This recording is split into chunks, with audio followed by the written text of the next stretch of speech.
Bonjour et bienvenue sur Artop TV. Aujourd'hui, on est dans Pulsar avec Alibi Montana. Salut Guillaume. Salut, ça va bien? Écoute, un plaisir d'être dans ton émission. Écoute, moi un plaisir que tu sois dans mon émission. On est là pour parler de ton album Best Of. Exactement, Best Of plus Inédit. Ouais. Qui est sorti le 19 décembre dernier. 19 décembre dernier, donc on va parler un peu de ton histoire, un peu parce que t'es quand même un rappeur, ça fait 20 ans que t'es sur la scène nationale. Un peu plus. Ouais, t'avais commencé en quoi, en 1999? Je sais plus, mais généralement les médias ils me disent 25 ans, ça fait 25 ans Ok. que je suis dans l'univers, voilà quoi. Ok. En tout cas, moi sur ma fiche, en 99, c'était ton premier album solo. C'est ça, t'as ma parole. T'as ma parole. Ensuite, on a enchaîné 1265 jours. 1260 jours, pardon. Ouais. Numéro d'écrou, ouais. Disque d'or. Ouais. Après, enchaîné Inspiration guerrière, Prêt à mourir par les miens. Ouais, c'est ça. Les titres, ils sont assez évocateurs. C'est pas du rap de gentil, quoi. C'est du rap de ma personnalité. Ouais. J'ai toujours fait dans les choses vraies. Et puis j'ai souvent beaucoup voulu être la voix de ceux qui n'ont pas de voix. Ok. Voilà. Donc j'ai plutôt engagé. Ouais, plutôt engagé, assez vrai hein, dans tes paroles, dans tes clips, dans tes chansons, tu prends pas de gants, quoi.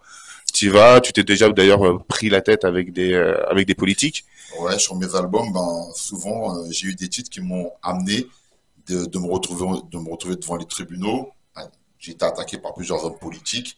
J'ai toujours gagné à la fin les procès, hein, ouais. Mais voilà, ça a été délicat à chaque fois. Est-ce que c'est pas un gage de qualité d'investissement de rappeur quand tu sais que les politiques ils te mettent à dos, parce que t'es pas le premier, il y en a beaucoup de rappeurs qui se mettent les politiques à dos. Finalement, c'est quand tu te dis pas toi j'ai un peu gagné, j'ai peut-être touché là où ça faisait mal.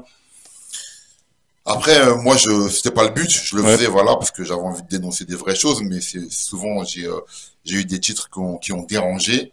Donc voilà. Après, c'est un parti pris. Pour moi, c'était important de le faire, de rester authentique dans ma manière de faire, parce que j'ai toujours été comme ça. Ouais. Même quand j'ai signé dans des maisons de disques, quoi, avec des compagnies comme Universal, Because, etc. J'ai toujours regardé ce côté-là où je disais les choses franchement. Et même si ça plaisait pas avec des gens avec lesquels je travaillais, surtout quand tu travailles avec des firmes et que tu te prends des procès pendant des tournées ou pendant des ça peut être compliqué. Ouais. Eux, ils aiment pas trop, tu vois. Mais j'ai toujours fait comme ça parce que ça a toujours été ma façon de faire, quoi. Ok. C'est vrai que tu parlais de collaboration. Tu as collaboré avec beaucoup d'artistes dans le rap. C'est vrai que ça fait beaucoup. On va forcément parler de la collaboration avec L.I.M. Yes. Rue. Disque d'or aussi, des sons mythiques comme Trafic notamment, qui sont vraiment qui ont marqué, classique, je pense. C'était clairement ça un classique. Dans les collaborations aussi, moi quand je t'écoutais, j'étais plus jeune, moi c'était surtout Boys in the Hood sur Neochrome. Ouais. Ça, ce son, j'ai suréné, c'était génial. Et du coup, c'est vrai que c'est difficile de trouver sa place dans le rap quand justement tu veux dire ce que tu veux, mais en même temps, faut pas faire de l'ombre aux autres, c'est-à-dire que tu veux pas non plus les emmener dans ton combat ou. Oui, après, moi, j'ai jamais voulu emmener personne dans aucun de mes combats. Ouais. Je les ai toujours menés. Et puis après, bon, j'avais des gens qui étaient proches de moi, donc qui étaient greffés et puis qui voyaient les choses aussi dans mon sens. Ouais. Parce que sur mes tournées, j'emmenais beaucoup de gens avec moi. Donc il y avait mon frère Alino, il y avait Zone et Keimer, avec qui j'ai fait des albums. En plus, t'as fait des albums, ouais. Zone et Keimer, t'as fait quoi? Le bloc? J'ai fait le bloc avec Zone et Keimer. J'ai fait Affaire de famille avec Alino. Et tu l'as dit tout à l'heure, Rue avec L.I.M. Donc en fait, j'ai 3 albums en commun. Et en plus, avec L.I.M, on en a fait 2. Ouais. Rue 1 et Rue 2. Donc voilà, j'ai toujours aimé collaborer. J'ai toujours aimé aussi tendre la main. Et on va en parler tout à l'heure. D'ailleurs, oui, sur Artop, c'est clairement ça. C'est une continuité de ma façon de voir les choses. Et voilà, quoi. C'est mon personnage qui est comme ça. Ouais. On va parler d'Artop justement un petit peu. C'est vrai que Artop, ce qui est intéressant, c'était ce que tu disais, c'est de tendre la main à des jeunes animateurs, par exemple, mais aussi des jeunes artistes que tu veux promouvoir. C'est ta manière de t'engager, toi, pour les gens qui n'ont pas forcément accès à la médiatisation. Ouais, après l'idée, elle est venue de manière tout naturelle. Donc Majid, qui travaille avec moi depuis longtemps, il faisait remarquer lors des tournées, que ce soit pour le film Braconnier qu'on a fait dans toute la France, ou avec Sébastien Jiménez, ou tournée plus musicale, qu'à chaque fois il y avait des artistes qui venaient avec énormément de projets sous la main et qui me remettaient des albums, des livres, des courts-métrages, énormément de choses. Et Majid, il me disait, regarde, c'est des gens qui te font confiance depuis des années, pour certains qui t'écoutent aussi depuis des années et qui te remettent leurs produits. Et ils me disaient souvent la même chose. Voilà, j'ai tel produit, mais j'ai pas de réseau, j'ai pas de contact, je sais pas comment les défendre. Et ça, on me le disait dans plein de villes, Bordeaux, Lyon, Toulouse, Guingamp. Je me rappelle de toutes ces villes qu'on a faites où je revenais tout le temps avec plein de produits. Et je crois que c'est un jour, on revient de peut-être Metz ou une- dans les parages. Et il m'a dit, tu me dis, franchement, il faudrait monter une agence parce que vu tout le nombre de personnes qui viennent à chaque fois et en plus des artistes qui viennent en plus de l'échange dans les cinémas qui viennent pour parler de ce que eux ils font, il y a vraiment quelque chose à faire. Et c'est comme ça qu'est née l'idée de d'Artop et qu'on a Avec monté Majid, Artop. du coup, ouais, je trouve ça génial, du coup, bah, merci, d'ailleurs, de faire ça. Et donc, du coup, tu t'engages aussi, du coup, tu es vachement engagé comme artiste. Tu t'engages notamment donc, pour les jeunes artistes qui se lancent. Tu Mm. t'engages pour Haïti. Exactement, avec l'association Cœur d'Haïti dont je suis le parrain. Donc c'est une association qui œuvre pour les, euh, les orphelins d'Haïti depuis la catastrophe qu'il y avait eu en 2010, Ouais, tout ça, tout. où 2009 ou 2010, ouais. où il y a eu énormément de victimes, de jeunes qui ont perdu leurs parents, donc qui se sont retrouvés orphelins. Et donc du coup, ils sont venus me voir, m'ont proposé d'être parrain de cette association. Notamment parce que tu es haïtien. Je suis d'origine haïtienne, D'origine haïtienne. exactement. Et depuis, donc une fois par an, donc on fait un événement donc qui sert à acheter du matériel scolaire, médical, fournir aussi de l'alimentaire et aussi de l'aide au quotidien justement pour les orphelins d'Haïti et aussi les parents aussi qui ont survécu et qui ont perdu leurs enfants. Et donc du coup, donc ça va faire plusieurs années maintenant que je suis le parrain de cette association et qu'on mène cette action-là via Cœur d'Haïti qui, eux, après, donc documentent, ça veut dire que partent en Haïti justement pour montrer un petit peu le travail qu'on fait, tout ce qu'on peut remettre comme objet, voilà, scolaire, médical, alimentaire, etc. Ok. Bah, donc, une petite pensée pour eux. Je trouve ça génial que tu fasses ça. J'ai vu sur ton dossier de presse que tu faisais même aussi pour pardon. Tu t'engageais pour les enfants handicapés aussi. Exactement, handicapés, les enfants malades. Et d'ailleurs, ça me permet de faire une toute petite liaison sur mon livre, parce qu'en fait, pourquoi j'ai été amené à écrire un livre, c'est parce que De la rue à la rime. voilà, de la rue à la rime, c'est parce que Laurent Louis et Dominique, qui sont deux journalistes de Paris Match et du Parisien, en fait, ils avaient couvert une de mes tournées où justement ils avaient remarqué que, justement que dans les villes, ben, j'allais voir des enfants malades et aussi des handicapés. Et après, ils étaient au courant aussi de l'action Cœur d'Haïti. Et après, eux, ils m'ont dit toutes ces choses-là. En fait, on ne les sait pas forcément, parce qu'ils m'ont dit sur tes albums ou sur les titres, t'en parles pas forcément. C'est vrai que moi j'étais pas au courant. Et puis ils me disent un titre, ça dure 2 minutes, 3 minutes, donc t'as pas le temps de développer. Et ils voyaient aussi la relation que j'avais avec ma famille et puis avec ben, les jeunes à travers la France. Et c'est de là qu'ils m'ont proposé d'écrire mon autobiographie, parce qu'ils avaient l'habitude de le faire avec des sportifs, des politiques, des acteurs, tout ça, d'autres artistes aussi. Et c'est comme ça qu'on s'est mis d'accord donc pour écrire mon bouquin. Et pendant à peu près 1 an et demi, ils venaient me voir une fois par semaine, tous les deux, Ouais. avec un dictaphone chacun, en ayant établi les chapitres du livre. Et c'est comme ça qu'on a conçu donc mon bouquin de la rue à la rue. Comment on écrit sur sa vie? Ça va quand même pas être évident. Il faut avoir une certaine honnêteté intellectuelle de ce que tu dis, ce que tu dis pas. Puis comme tu dis, dans ta jeunesse, tu as fait quand même des choses pas forcément légales. Donc Oui, je sais pas ce que tu peux raconter, ce que tu peux raconter. Comment tu... Bah après, ouais, à partir du moment où tu fais ça, il faut être sincère. Ouais. Donc, j'ai occulté aucun sujet, j'ai tout abordé. Après, la tâche m'a été facilitée du fait que ces deux journalistes-là, ils font ça depuis des années, d'écrire des autobiographies. Donc, ils ont une méthodologie de travail avec laquelle ils sont venus. Moi, j'avais juste à suivre et à me livrer. Et on a pu élaborer tous les chapitres du bouquin comme ça. Ok. Et du coup, t'as eu des retours sur cette biographie. Enfin, j'imagine que ça va être quand même assez... que tu te livres quand tu es sur scène, tu te livres dans tes CD, tu te livres toujours un petit peu. Mais une autobiographie, c'est autre chose encore, non? Oui, franchement, j'ai eu énormément de retours. Ça a été très enrichissant pour moi. Parce que pourquoi? Parce qu'en fait, à la sortie du livre, je me suis retrouvé à faire une autre forme de promo un peu différente que que dans la musique, parce que je faisais des salons du livre. Et quand tu fais des salons du livre, et ben ton éditeur, il te place aux côtés de, par exemple, ça peut être je sais pas, un grand chef cuisinier qui a plusieurs étoiles, un homme politique, un acteur, voilà, plusieurs personnalités comme ça différentes, et vous vous retrouvez comme ça à faire un salon où les gens qui ont acheté le livre attendent pour que tu leur dédicaces. Et c'était quelque chose que j'avais jamais connu, parce que c'était mon premier livre. Même si quand j'avais fait des séances de dédicaces à la Fnac, à l'époque à Virgin aussi, mais c'est différent parce que les gens ils ont lu ton bouquin et on va dire que ils te connaissent en long en large par rapport à des gens qui écoutent tes albums, quoi. On va dire que c'est différent. Et j'ai été au contact de personnes surprenantes, type par exemple j'ai cette anecdote avec un flic alors qui était dans la queue, donc je lui dédicace le bouquin et après il me dit voilà, il me dit j'étais pas un fervent auditeur de tes albums, surtout que tu as fait pas mal de sons sur la police, etc. Ouais, bien sûr, ouais. Où tu n'étais pas tendre avec nous. Claire, c'est le point qu'on puisse dire. Voilà. Et après, il me dit, mais quand j'ai vu que tu sortais un bouquin, ça m'a intrigué. Ouais, c'est intelligent, de ouf. Voilà. Il m'a dit, donc, du coup, j'ai lu ton livre, j'ai appris à connaître le personnage, je vois tout ce que tu fais.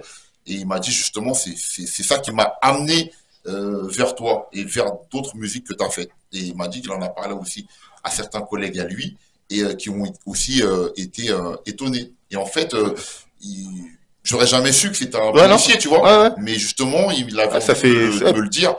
Et voilà, j'ai eu la même chose avec des pompiers, des infirmières, des choses comme ça.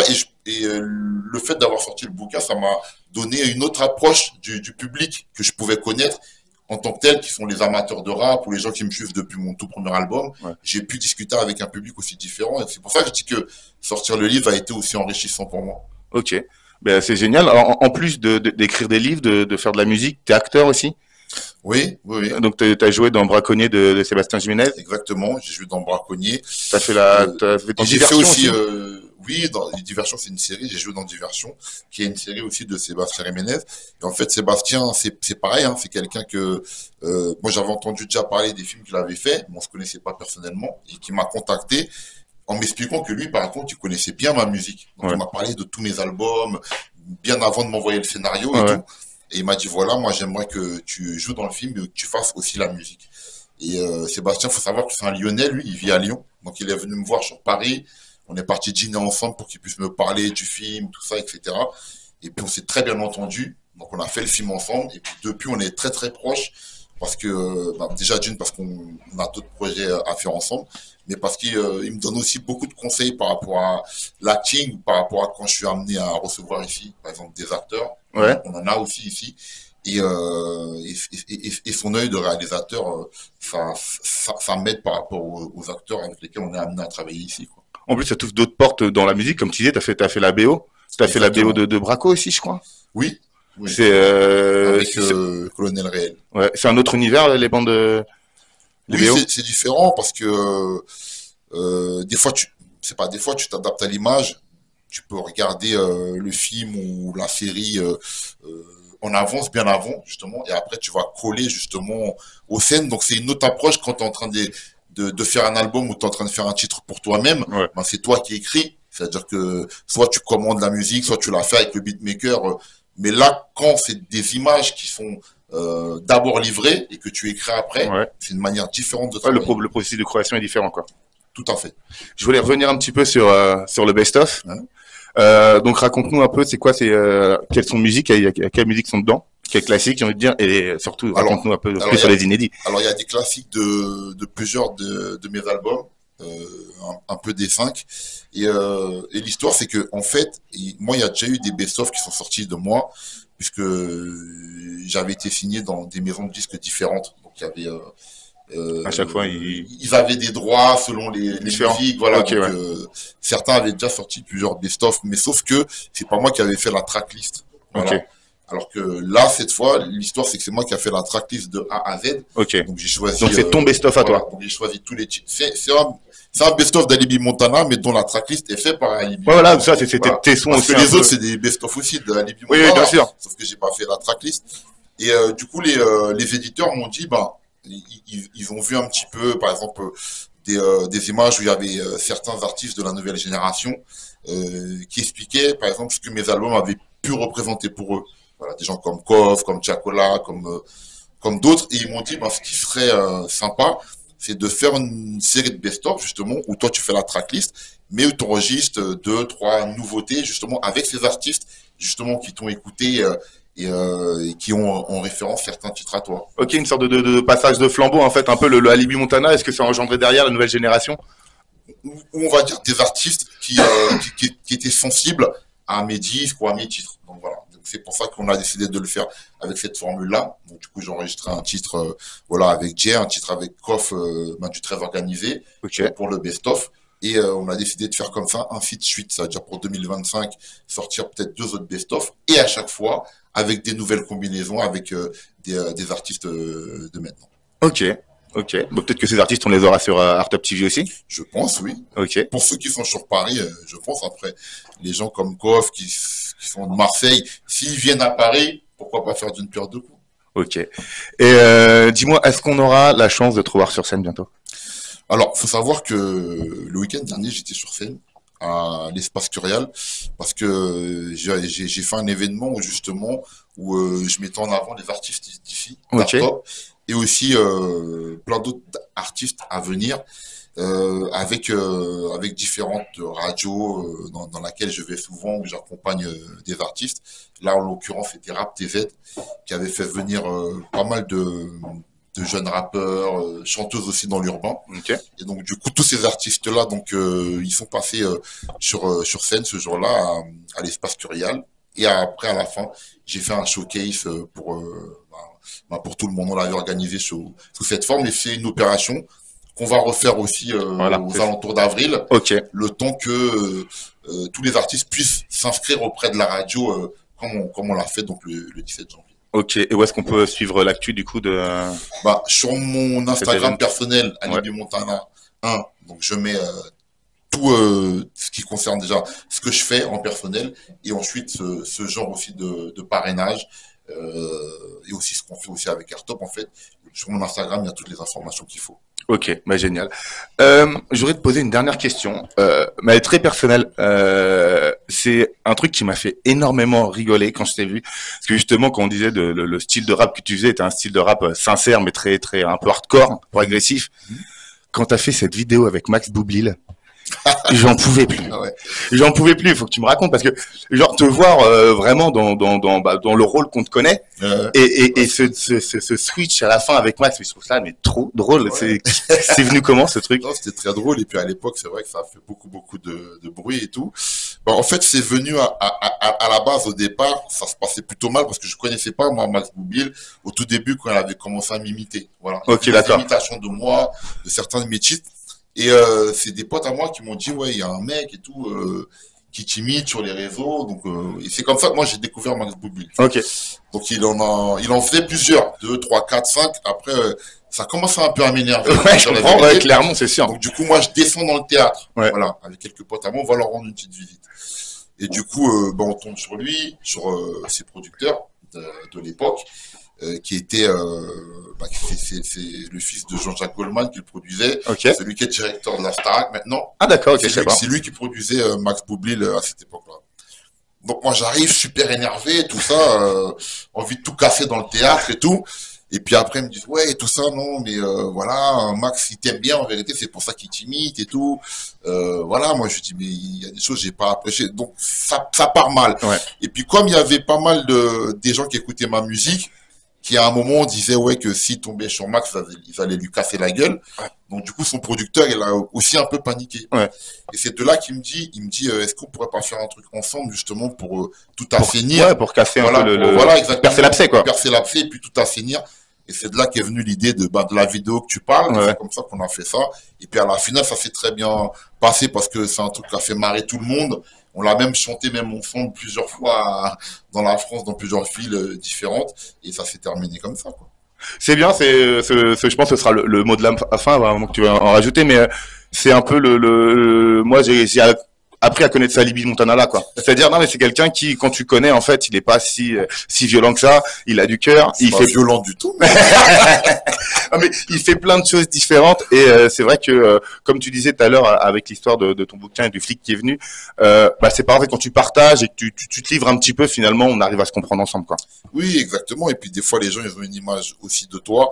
On va dire par rapport à peut-être Un peu caricaturé, quoi. ouais, où ils vont prendre une musique vraiment à la lettre de ce que tu dis, et par rapport à ça ils vont se dire ah lui c'est un méchant, ou lui ils vont dire ah Alibi Montana c'est un méchant, Stromae c'est un gentil. Ouais, ils vont pas comprendre ce que tu dénonces forcément dans tes chansons aussi, quoi. Les gens ils font tu vois des raccourcis comme ça, mais c'est vrai qu'après qu'on apprend à te connaître, ça m'est arrivé aussi avec des journalistes aussi qui avaient des idées sur moi, et après avoir discuté pareil qui se sont dit ah finalement c'est pas ce que je pensais, et c'est la même chose pour ce flic, tu vois, peut-être qu'on ne se serait jamais parlé si j'avais pas sorti un bouquin, et à la finale on est arrivé à se parler, il a pu penser différemment, et lui-même a pu dire à ses collègues, tu vois, bon, il est comme ça et tout, finalement il est pas comme on croit, et tout. Voilà, c'est comme ça. Et puis un être humain, t'as plusieurs facettes. Ouais, je suis d'accord. T'as des moments de colère, t'as des moments d'amour, et puis et je suis pas différent parce que je suis un être humain. Ok. Bah écoutez, merci beaucoup Alibi. Merci à toi Guillaume. Vous étiez sur Art Top TV et vous étiez sur Pulsar avec Alibi Montana. Merci. Au revoir. Au revoir. Tu m'as fait kiffer. Tu m'as fait kiffer.